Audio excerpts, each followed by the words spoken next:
Welcome to Chapter 6, our first section in Chapter 6 on solving equations, systems of equations, and today we're going to specifically look at solving systems of equations by graphing, but we're going to really do a good introduction also today to systems of equations. What are they? Why are they important? And how are we going to be solving them this chapter? For the most part, that is all we're going to be doing is the systems of equations. So let's talk about our objectives, and then we'll talk about what they really are. So I listed your objectives here for this lesson. First, I can solve a system of linear equations by graphing and identify how many solutions there are. And then second, I can set up a system of linear equations to model real-world situations. So number one is really important right now. We've got to be able to do this by the time we move on to our next lesson. Number two, we're going to be working on that throughout the entire next couple weeks. So we're going to keep going back and back to that, being able to set up these systems and then solve them somehow given a real world situation. So systems of equations. This is exactly what they are. They're a collection of two or more equations with the same variable. So we're going to keep adding and adding to that over the next couple years. In Algebra 2, you'll do a systems of equations that has 3 equations and 3 different variables. This year, we're going to stick to things that are linear, so things that have 2 variables in them, and usually only looking at 2 different equations. But solutions to any systems of equations are the variable values that make every equation true. Okay? Can I find an x and a y that not only make my first equation true, but also my second equation true as well? I love the idea of what this looks like graphically, and we're going to talk about that in just a second. I want to let you know that there are 3 ways we're going to learn to solve linear systems of equations over the next couple weeks. The first is graphing. That's what we're going to work on today. The second is using a method called substitution.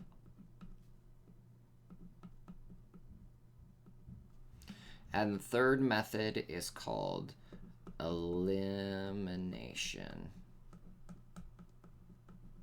So 3 different ways. Graphing, then we're going to start looking at substitution tomorrow, and then elimination later this week. And you're going to end up getting to pick which ones you like the best usually, but I'm going to need you to be able to show me all 3 of these. So we're looking at graphing today.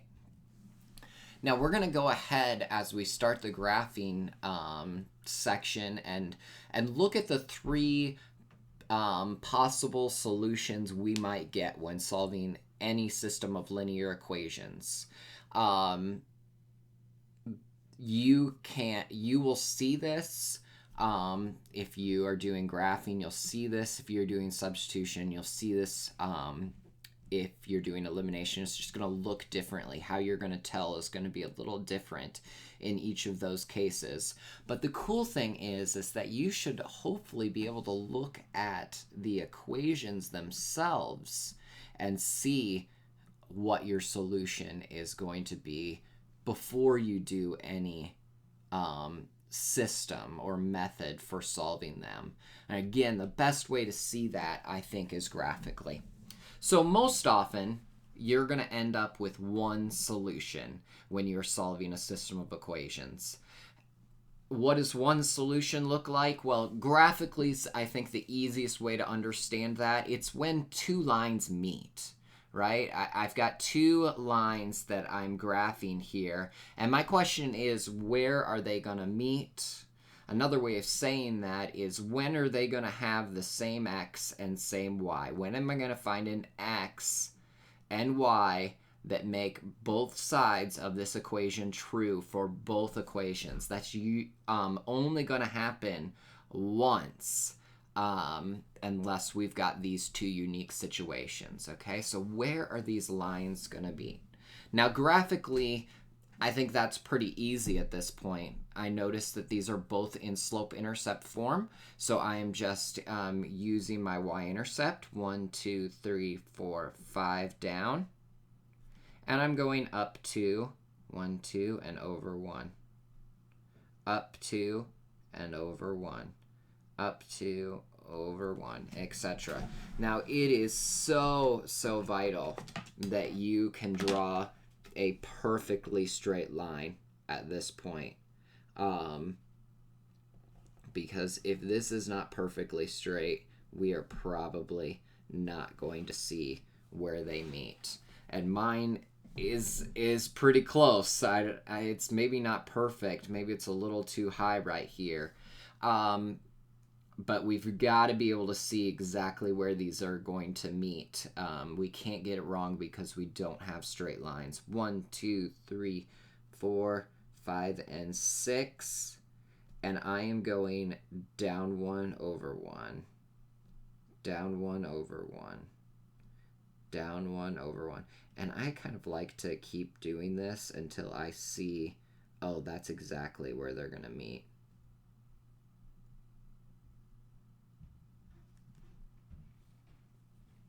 And I don't like it.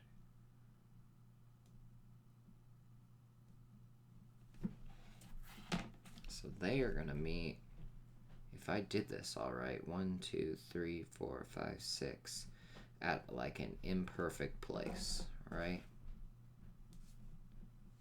They are meeting right here.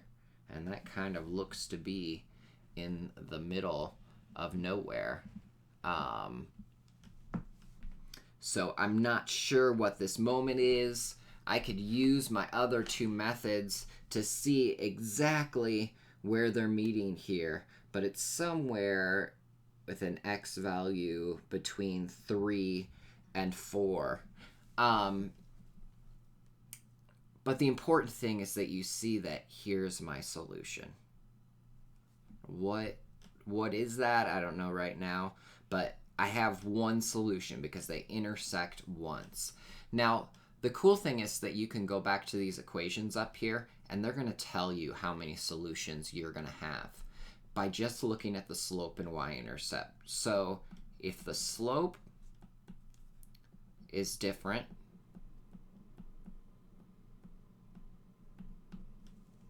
then they are going to have one solution. The y-intercept in this case, who cares? If the slope are different, then they're going to have one solution. Sorry. So that is all that I am going to write right there, is that the slopes are different. You notice that the y-intercepts are different. The y-intercepts could be the same, and that just means that that's the one intersection point. That's the one solution that they are going to have. Okay, let's look at this second one here. I am starting at a y-intercept of 5. 1, 2, 3, 4, 5. And I'm going up 2 over 3. Up 2 over 3.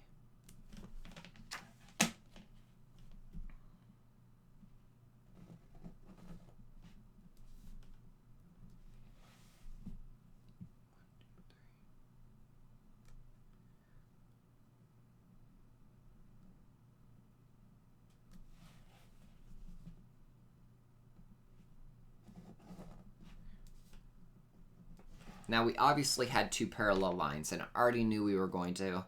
And that means that there is no solution, right? Because there is no moment in time where these two lines are going to cross. There is no x and y that are true in both of these solutions.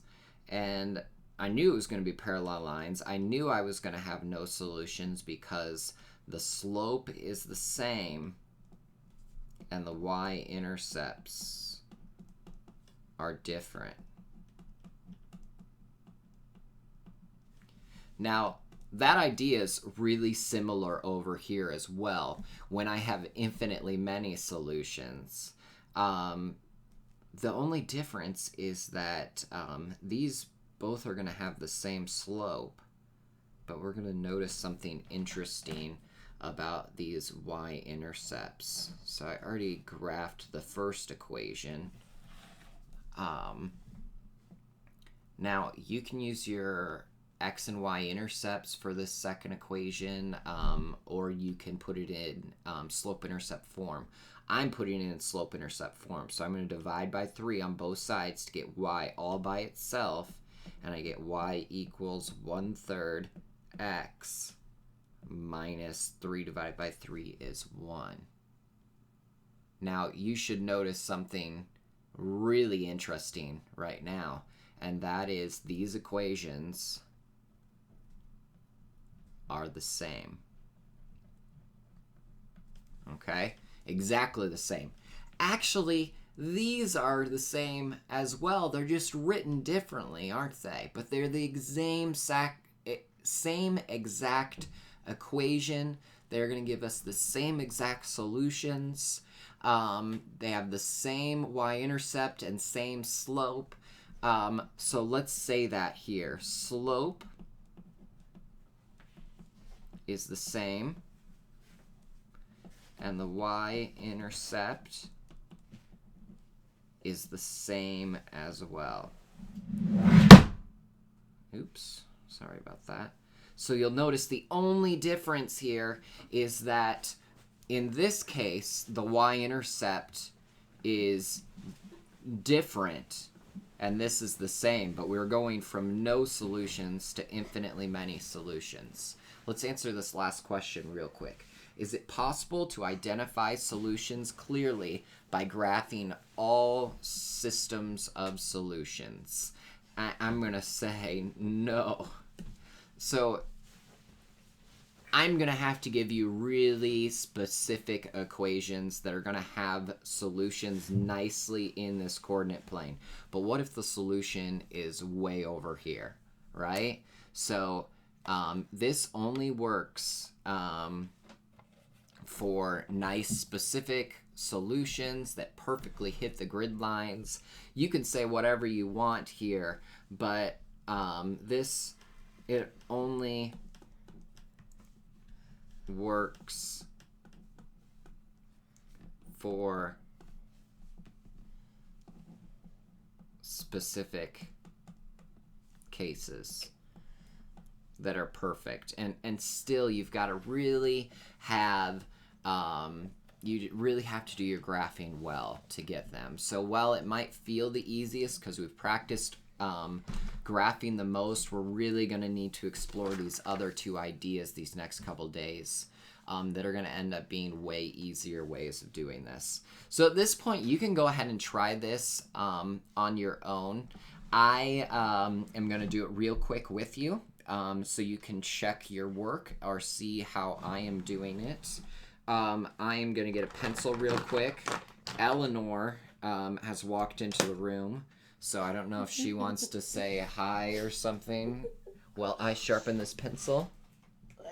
Oh, that pencil sharpener's not working. Oh well, I guess I'll keep using that pen. Okay, let's do this. So, I have two equations here. Now, you know this second equation, you can you can rewrite it in slope-intercept form if you would like to, whichever you would like. You can use your x and y intercepts. It does not matter. Okay, Elle, you need to go, okay, so I can finish this. Yes, I love you.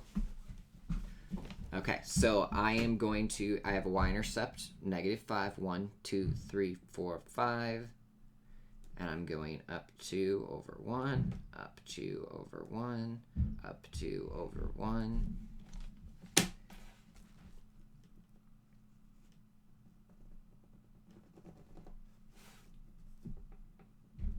And the second one, I'm going to rewrite this equation in slope-intercept form, so that means that I'm going to subtract an x from both sides. I've got 3y equals -x plus 27.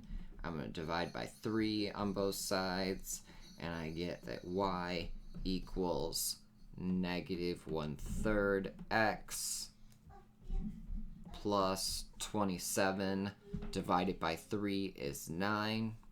So this is going to start up 1, 2, 3, 4, 5, 6, 7, 8, 9.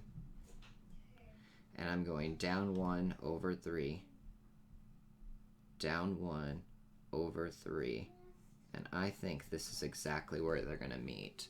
And notice that my graphing wasn't quite perfect. I am going to come over here and just make sure I've got this correct intersection. I go up 2 over 1, up 2 over 1, up 2 over 1. And yes, that is absolutely where they're going to meet. So they're meeting right here.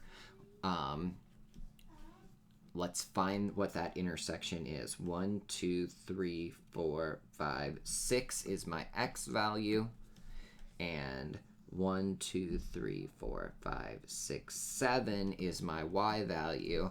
Now, definitely when you're graphing, you've got to come back to the original equations and say, does this work? Let me put a 6 and 7 in here and check my work. So I'm going to put my 6 and 7 into this first equation. 7 equals 2 times 6 minus 5. 2 times 6 is 12 minus 5 is 7 equals 7. Okay, I got a true statement for that first one, but I've got to have a true statement for the second one as well.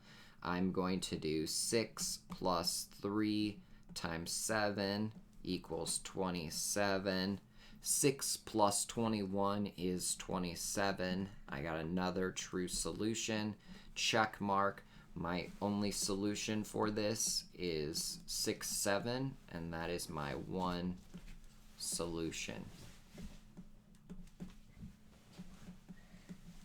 Okay, let's do this next one. I start down 1, 2, 3, 4, 5. I'm going up 1 over 2, up 1 over 2, up 1 over 2.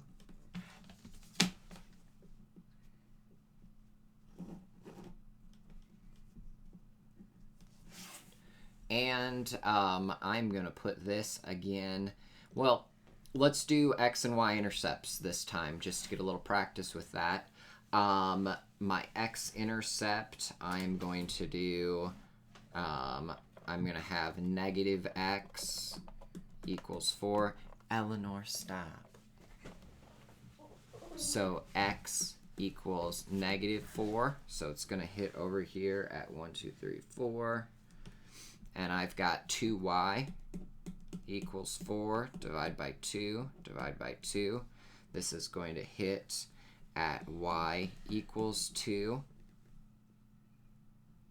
And what do you notice? This is going up 1 over 2, up 1 over 2. These are going to have the same slope, different y-intercepts, so they're going to be no solution. And you'll notice if I would have added x to both sides, divide by 2, I could have rewritten this equation as y equals 1/2 x minus 5. So then you would have known at the same time, sorry, not minus, but plus 2. Plus 2. So you notice same slope, different y-intercept. So there is no solution on this one. And finally, our last one. Let's rewrite both of these in slope-intercept form. I get y equals, and I'm going to do this really quickly. You work this out. Distributive property. I get negative 3x. Negative 3 times negative 1 is a positive 3, and I'm subtracting 7 from that, so I get negative 4. And this one, all I need to do is subtract 3 x's from both sides, and I get y equals negative 3x minus 4. So you already know, same slope, same y-intercept. I don't even care if you graph this. This is the same line, so I'm going to have infinitely many solutions.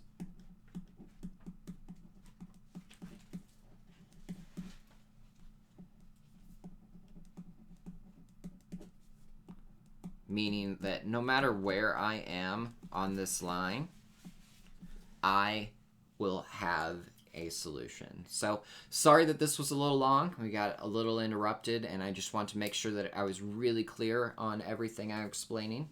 Hopefully we can move a little faster in the next lessons, but please make sure you really understand this, and you should know what you need to work on next.